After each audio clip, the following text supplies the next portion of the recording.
بسم الله الرحمن الرحيم الحمد لله رب العالمين اللهم صل وسلم وبارك على سيدنا وحبيبنا محمد وعلى آله وصحبه أجمعين. Okay, so today we will study al-badal. Now al-badal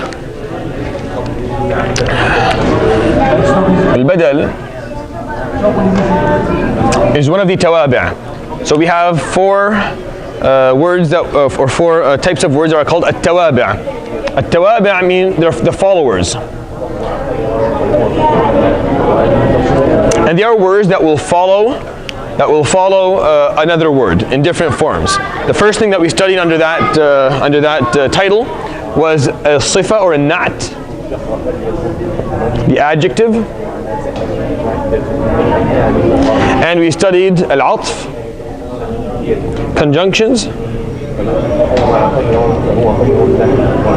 and we studied al-tawkid, emphasizing words, and the final one is al-badal. So what is al-badal? We'll read what the Imam said in his matan. Bab al-badal, this chapter of substitution. So we're substituting one word by another. إذا أبدل اسم من اسم أو فعل من فعل تبعه في جميع إعرابه. If a word or a noun is substituted by another noun, or if a verb is substituted by another verb, then the substitute will follow the original noun or verb in its grammatical status exactly. It'll be the exact same thing. And I'll give you a number of examples now to make it clear. It's not very hard. وهو على أربعة أقسام. There are four different types of al-badal. So al-badal is a substituting noun. We're not going to study it. We're not going to study substituting verbs. We'll do that maybe in a different time. But the nouns are where the badal is used the most. For verbs, it's rarely used, and it's not that important. Here, the substituting noun.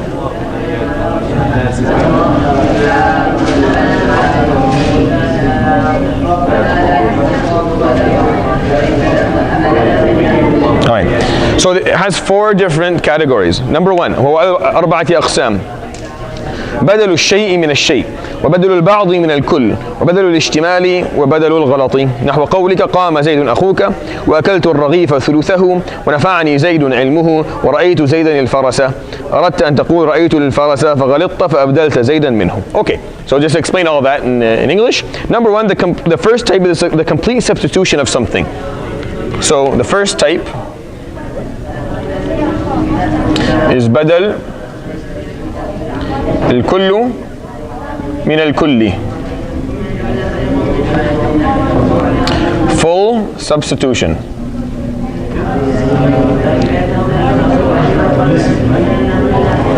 So full substitution.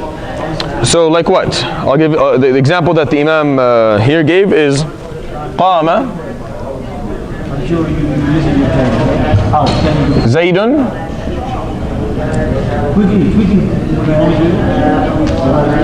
أخوك. Zaid, your brother, got up or left. So what is أخوك? What is the grammatical status, or what is the word أخوك going to be? So قام is the verb, and Zaidun is going to be the fa'il, or the subject within the verb-based noun, right? A verb-based sentence, sorry. So in a verb-based sentence, you have the verb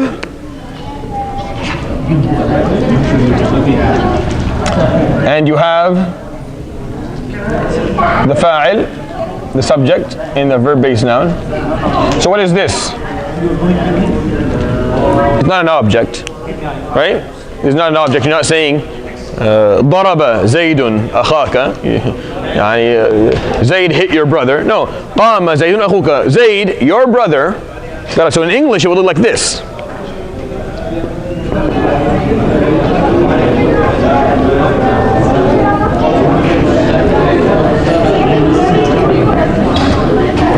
Right? With two commas. Or sometimes it would look like this. Right? So that's what we would do. So this in English, in Arabic, will translate to something called al-badal. We call it badal. Meaning you could easily substitute the first word with the second word. You don't have to say قام زيد. If you say قام أخوك, the same meaning will make its way to your understanding. So it's a substitution. You can easily substitute this word. Now, where the confusion happens? The confusion happens between the badal and a nat. This is where the confusion happens. So is akhuka an adjective to Zayd? And if it isn't, why isn't it? What are the rules or the laws that govern whether a word can be seen as an adjective or not? So it has to follow it in grammatical status, which it did here. If you look at it, it did. Right? They're both marfu', and they have to follow. It has to follow it in what other status? In being mu'arraf or nakira, right? Which is what is the word for that we used? We used a word for ta'rifa. What is the word, ya Yusuf? So ma'rifa and nakira, what were the words that you used for that? Definite? Yeah, so definite and so indefiniteness or indefiniteness. So they have to be the same. So this is definite because it's a name, and this is definite as well. So you may say, well, يعني this is the same. Like it should be not. It should be sifa. It follows all the rules. But the one rule that it doesn't follow is that it's not describing. The one rule that doesn't follow is that the word is not actually describing the other word. If it was a na'at, it would say qama Zaydun al-akh. He's a brother. But when I define that he's your brother, I'm not really describing him. I'm just substituting that in English. Right? In English, when you say Zayd, your brother came. Your brother, is that an adjective? You're not really describing someone. You're actually saying something that you could substitute the other word with, and that's why it's called badal. So this is where it gets a bit tricky. This is why people kind of struggle with this whole concept. A way to look at it is that Zayd, is he mentioned in this word akhuka? Is he mentioned somewhere? Kaf. What does the kaf go back to? Yeah, so it goes back to Zayd, right? Because he's or goes back to the person that we're talking to. So this word cannot be an adjective because it has within it an extra اعتبار زائد أو إشارة زائدة, meaning we're pointing someone out. We're pointing two people out at the same time. So akh and yours. So we're not describing. So a description would be just the brother. Yani Zayd the brother got up. That would be a description. But Zayd your brother got up. This is not describing. This is literally substituting. We were saying you could say it this way. You could say Zayd got up, or I can say your brother got up. It would work both ways. That's how you know. When you can remove Zayd and the sentence still has a meaning, that's how you know this is not a description. If it was a description, then you probably couldn't do that. Meaning the sentence wouldn't be full if you removed the described thing. So I'll give you an example here. Give another example. May help understand. This is a bit complicated. It's a bit grammatically complicated, but it'll make sense inshallah in a minute. Let me try this. So جاء الرجل الطويل. Right? جاء الرجل الطويل.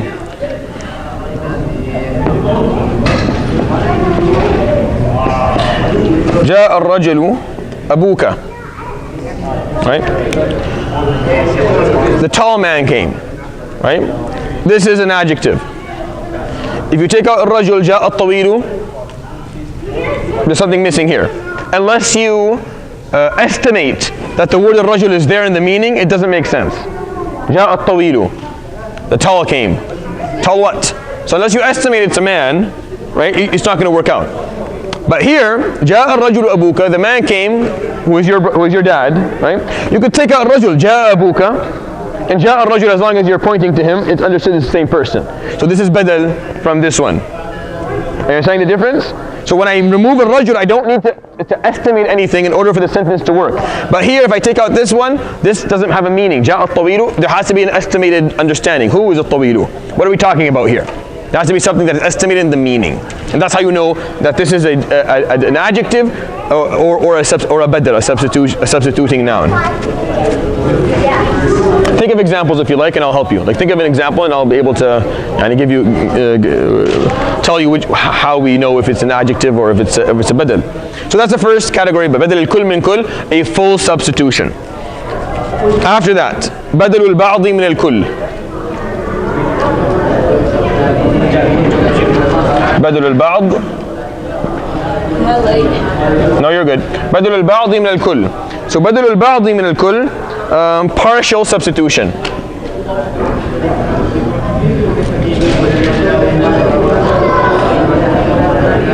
So partial substitution. So the Imam here gives an example. He says, akaltu. This is the only genuine substitution. This one here. This first one. The rest aren't genuine substitutions. But they don't fall under any other category. You can't call them na'at, atf, or tawkid. So they have to go under badal. There's nowhere else for us to put them. So the example is akaltu al-raghifa thuluthahu. I ate the pita, the bread, a third of it. I ate the bread, a third of it. Understand? Now, this is easier to answer the question, is this describing a raghif? Is it a description? I mean, if I asked you to describe the raghif for me, you would say thuluth? That's a description?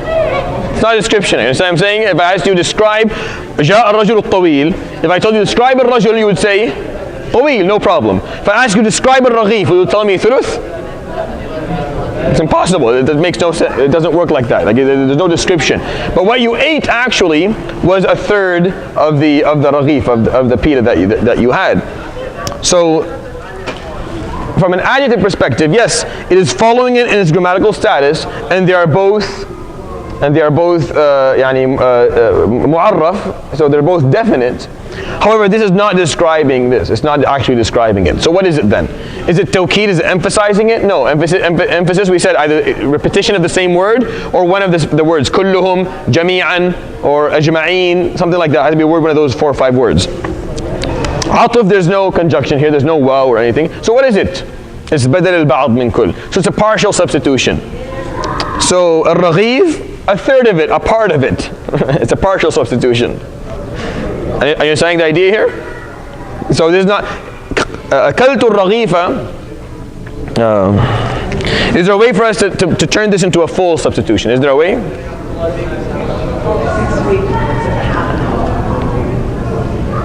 Not really. There's really no way. Maybe there would be, but it'd be very difficult to actually come up with it. Because if you say akaltu al-raghifa al-ahmar, what is this now? Yes, it's an adjective. Now it's describing al-raghif. Akaltu al-raghifa kullahu. What is that? One of the 4 words that tawkid, of emphasis, right? Thuluthahu is a part of it, partial. So it's partial substitution. All right. Again, these are not used very commonly in Arabic, but they're important that you understand. And it will follow in grammatical status. If it was one mansub, if the original noun is mansub, then the second one is going to be mansub. If the original noun is marfu', the badal is going to be marfu', and so on. Okay, the third type, the theoretical substitution. So this is called badal al-ishtimal. So badal al-ishtimal.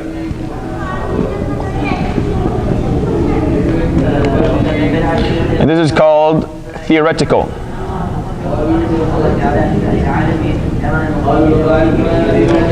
Theoretical substitution. What is the example the Imam gave in this? وَنَفَعَنِي زَيْدٌ عِلْمُهُ.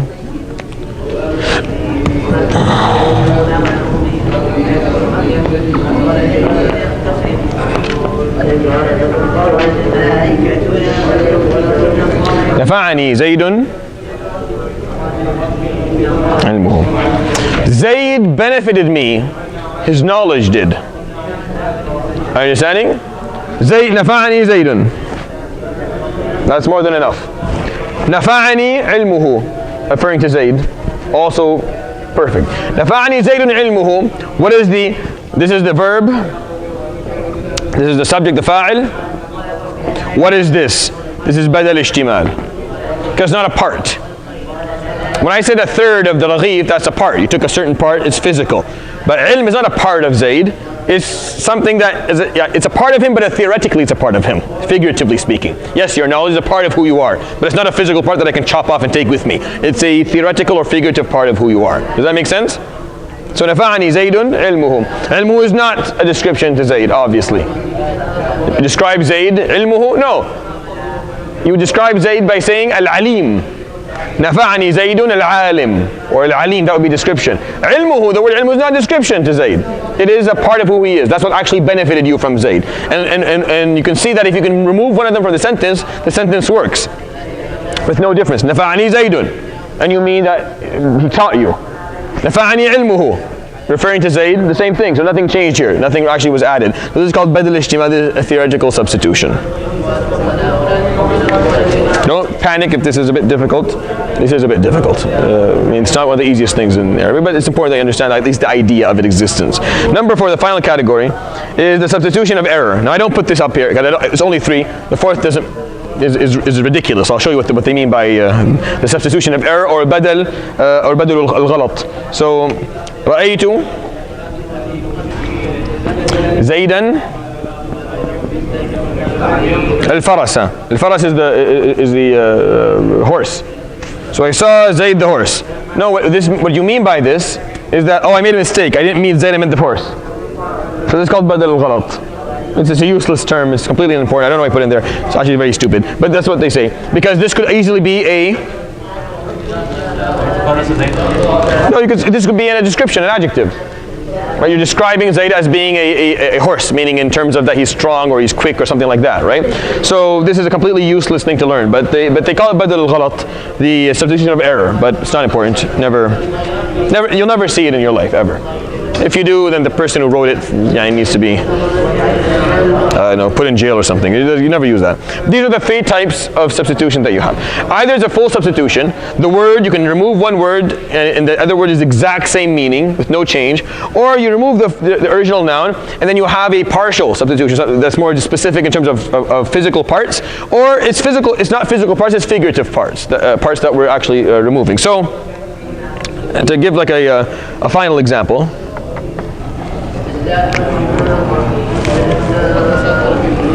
رأيت, I saw زيدا أباك. I saw Zayd, your father. So this is badal kull min kull. I can take out Zayd and say رأيت أباك. Same thing. رأيت زيدا meaning your father. Same thing. This is not a adjective. We're not describing Zayd. Abaka is not a description of Zayd. If your dad's name is Zayd, to be right to Abaka Zaydan? Yeah, same thing. If you switch them, right to Abaka Zaydan, the same thing. Zaydan is now badal from Abaka, same thing. But how do you say? Is that saying that I saw Zayd, I saw Zayd, your father? Your father, yeah.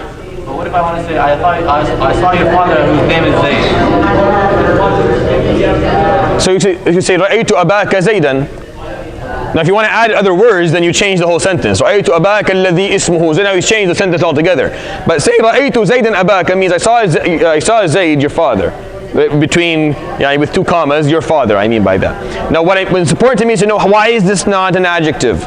That's what I'm trying to, it's important to me that you understand. Why is Abaka not an adjective to Zayd? Because it's not. If you are describing someone, you don't describe them by being someone's father. That's a fact, it's not a description. Describing, you're giving physical or mental or psychological descriptions of someone. What he does or who he is to someone else, that's not description, that is substitution. And so the difference is not the same thing. I know that philosophically there's a lot of philosophy, but it's not exactly the same thing. So Ra'aytu Zaydan Abaka, that's full substitution. Now let's make it can we make it a partial substitution?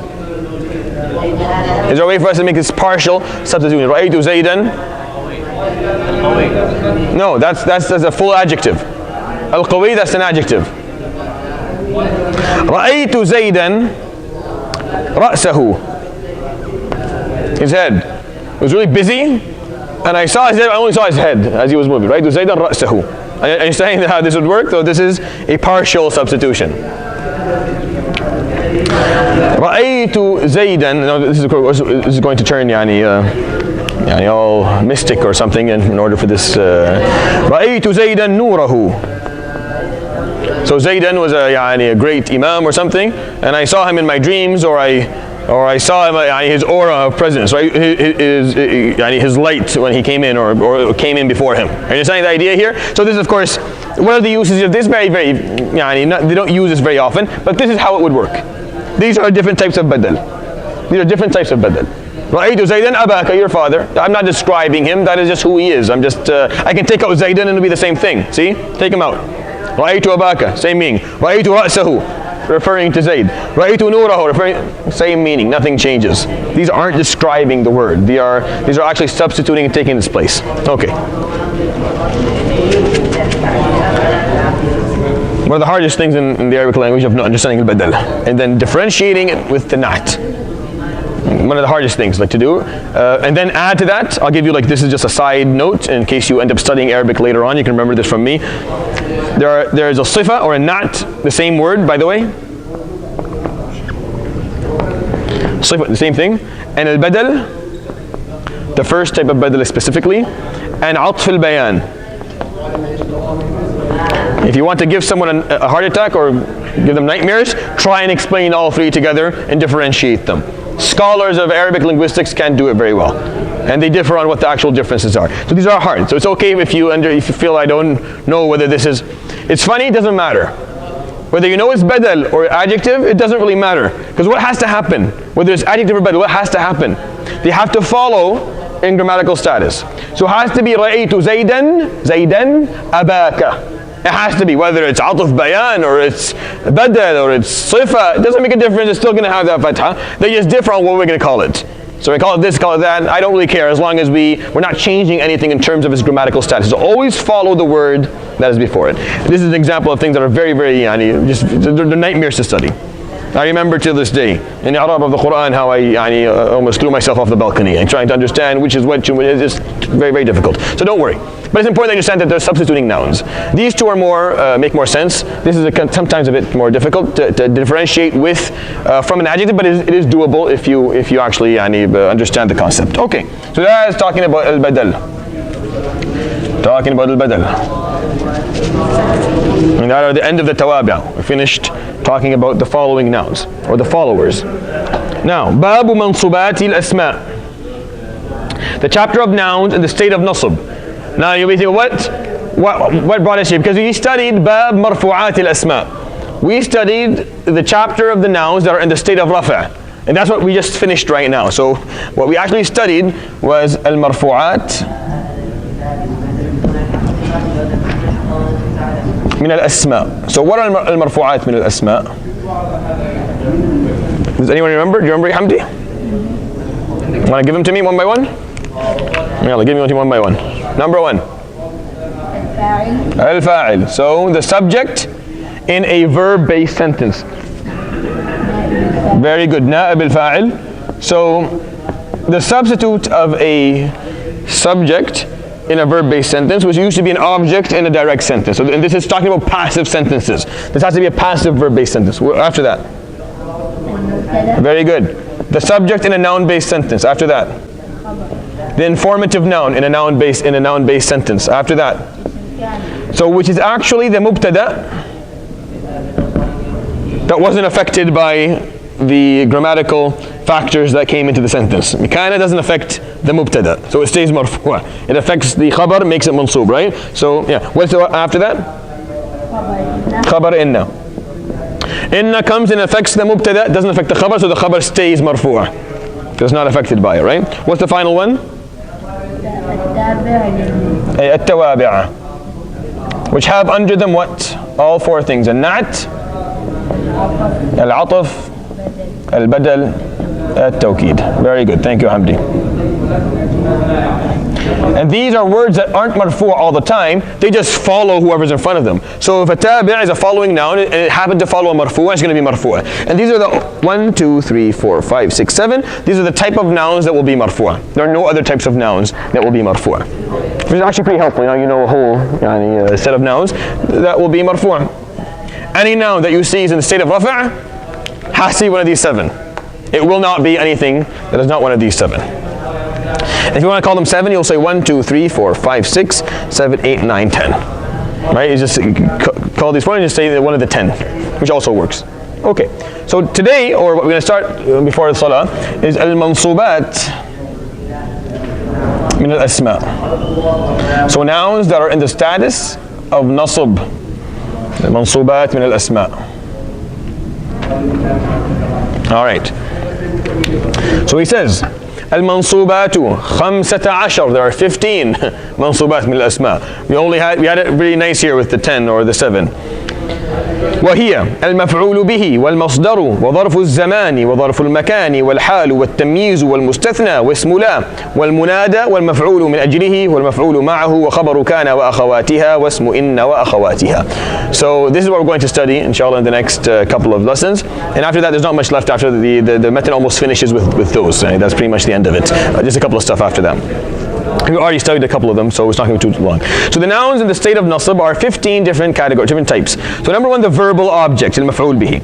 And the infinitive form of the noun, the preposition, circumstantial preposition of time, the preposition, circumstantial preposition of place, ظرف المكان, the status, which is called al-hal, we'll talk about in a minute, or the specification, the exception, the noun of la, the caller, the causative object, the object of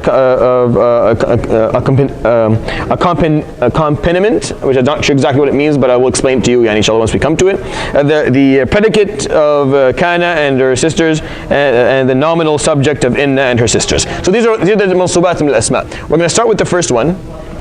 والتابع للمنصوب هو 4 أشياء النعت والعطف والتوكيد والبدل. And then توابع also exists for the mansub, right? Because if they happen to follow a one that's mansub, will be mansub as well. So tawabi' can be anything, can be marfu'at, mansubat, or majrurat, makhfudat. It just depends on who they're following, that's all. So it's not really, so we're not going to study that again. We studied it once, it works for every single time. So what's the first one that we're going to study? Bab al-maf'ul bihi. So the chapter of the verbal object. The verbal object. Or the object in a verb-based sentence, however you want to look at it. So the first one is al-maf'ul bihi. The verbal object. So basically, as we go through these and we study, at-tawabi' work for everything. So,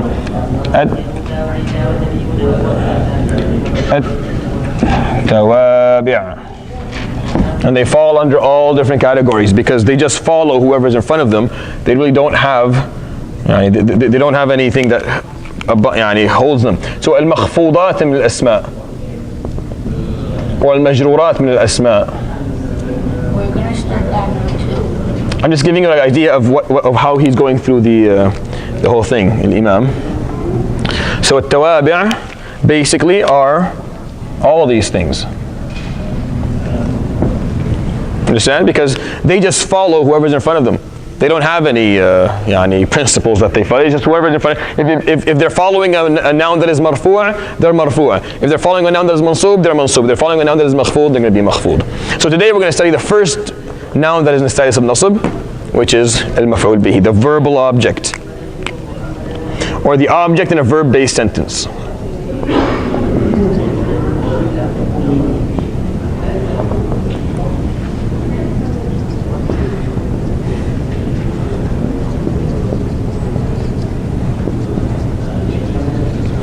المفعول به.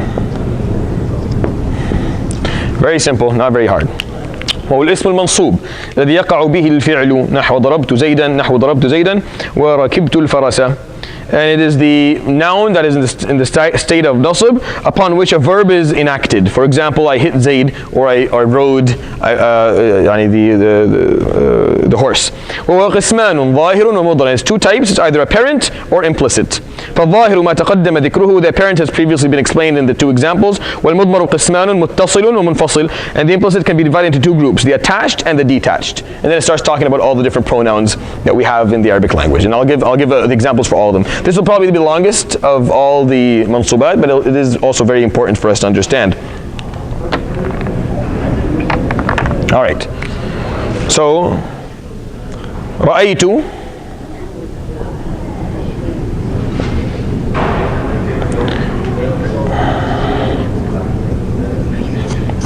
رأيت المسجد, I saw the masjid. Right?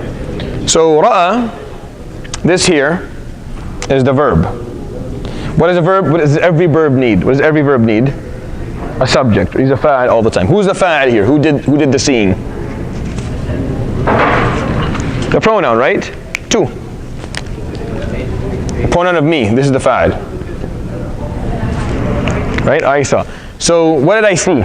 What did the act of seeing end up being focused on? Al-masjid. So this is called maf'ul bihi. This is called the object. Now what is the object going to be? Mansub. Right? It's going to be in the state of nasb. What is the marker of nasb on this word? On a singular noun? Fatha. رأيت المسجد. رأيت المسجد. Alright, very good. Give me an example, Hamdi. Is that a sentence, a full sentence?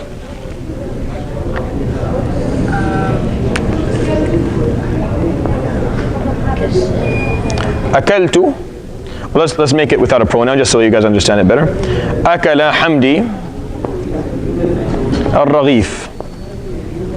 Hamdi goes home today, he finds a nice pita bread, right? And he just eats it all.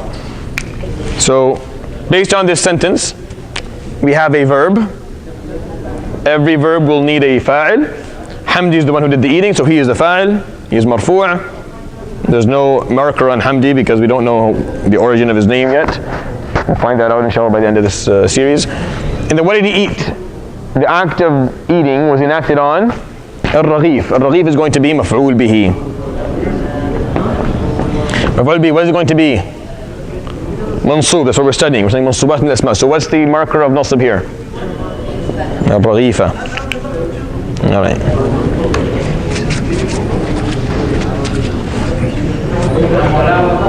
So here's another one. So yuhibbu. Yuhibbu. What's your name? Anas. Yuhibbu Anas al-Muslimin. Anas loves the Muslims. Alright? So yuhib is the verb. Every verb needs a subject. Anas is a subject. He's the fa'il. Now your love is being enacted towards whom? Muslimin. So they are the maf'ul bihi. Every maf'ul bihi is going to be mansub. What is the marker of nasb in the word Muslimin? What is the marker of nasb? So first of all, what type of word is Muslimin? Let's see if you guys remember. What type of word is it? Can you remember what type of word it is? It is called jama', so it's a plural. Yeah, go ahead.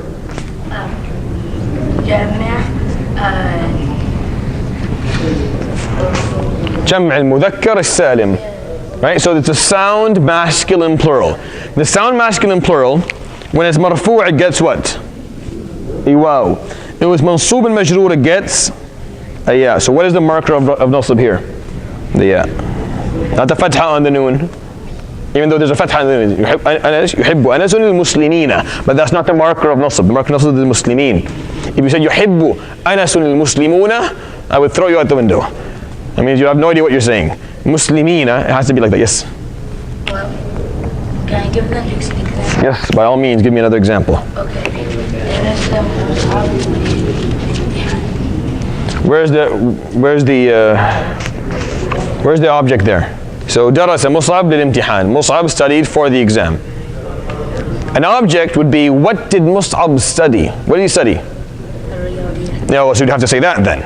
So let's do that. Let's do that. Darasa Mus'ab الرياضيات للامتحان. So there is a verb, the fa'il, the subject who did the actual studying. What did he study? Right? He studied for the imtihan. That's not the question though. What did he study? Object is going to be the answer to what? did he see? What did he hit? What did he eat? Understanding the idea here? Okay. So riyadiyat is going to be maf'ul bihi. It is mansoob. So this is maf'ul bihi right here. The object. It is mansoob. What is the marker of nasb on this type of word? Jam' mu'annath. So that's the type of word. So what's the marker of nasb? The alif ta. No. That is how we make a word jam' mu'annath salim. But what is the marker of nasb on, so jam' mu'annath salim, let me, no, Hamdi, you broke my heart. You were so close. So jam' mu'annath salim, the sound feminine plural, which is basically an alif ta at the end of the word, like samawat, riyadiyat, right? So what is the marker of rafa' on it? The dhamma. What is the marker of nasb and jar on it? The kasra. Riyadiyati. Jam' mu'annath salim, you can never give a fatha on. You can never say samawata, right? It's always going to be samawati. You can never say riyadiyata. It's always going to be riyadiyati, always. Because even if it's mansoob, it doesn't get a fatha, it gets a kasra. That's the marker of nasb on jam' mu'annath salim. Go back and revise that again. You do that again, I have to throw it out of the window. I can't. It's a law. If you don't know that this has to have a kasra on it. But very good. You remember that we just said that's awesome. Very good. Just go back and see what is the marker of nasb on a jam' mu'annath salim. You'll find that the rafi' is a dhamma and the nasb and jar is going to be a kasra. Okay? Like someone give me a new example.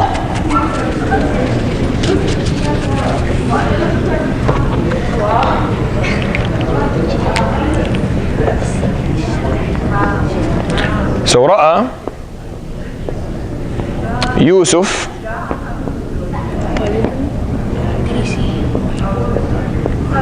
his dad. Yusuf was walking down the street one day, saw his father, Abahu. So Ra'a is the verb. Yusuf, the subject or the fa'il. Every verb is a fa'il. So what did he see, or whom did he see? His dad, right? So his dad is going to be maf'ul bihi, which is mansubat min al-asma. It's going to be mansoob. So maf'ul bihi, an object, and it's mansoob. What is the marker of nasb on ab? On aba? Yes. Why? It's one of the five. Yeah. So the 5 exceptional verbs, 5 exceptional nouns. What are the 5 exceptional nouns? Yeah, use.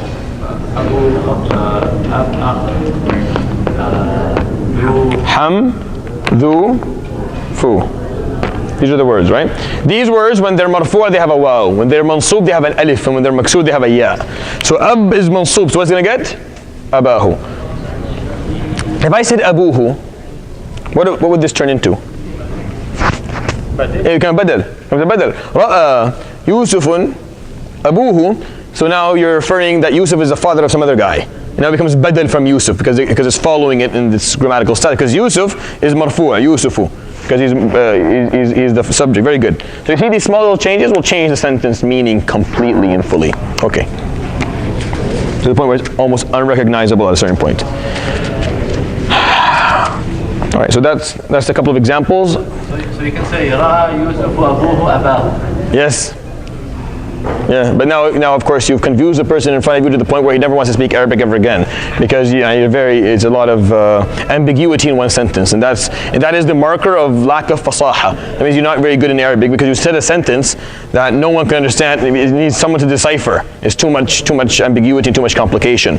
So you never want to do that. So maf'ul bihi is in two categories. First one, the apparent. And the apparent is zahir. And the examples is everything I just gave a few minutes ago. Meaning it's going to be a noun. Maf'ul bihi is going to be a noun, just like it was a second ago. Sometimes maf'ul bihi is not a noun. What could it be that is not a noun? It will be implicit. Mudmar is going to be a pronoun. Okay? It's going to be pronoun. What type of pronoun? Either attached or detached pronouns. So An example of an attached, just an example of a pronoun. So we gave examples of what the noun would look like in terms of a maf'ul bihi, an object, a verbal object. But what would it look like if it was a pronoun, not a full noun? So if I came and I had brought some food, or brought a pita, a raghif, and Hamdi had eaten it, and I asked, what happened to the raghif? And Hamdi wants to say, well, I ate it. Right? So what do you say? You say, akaltuhu.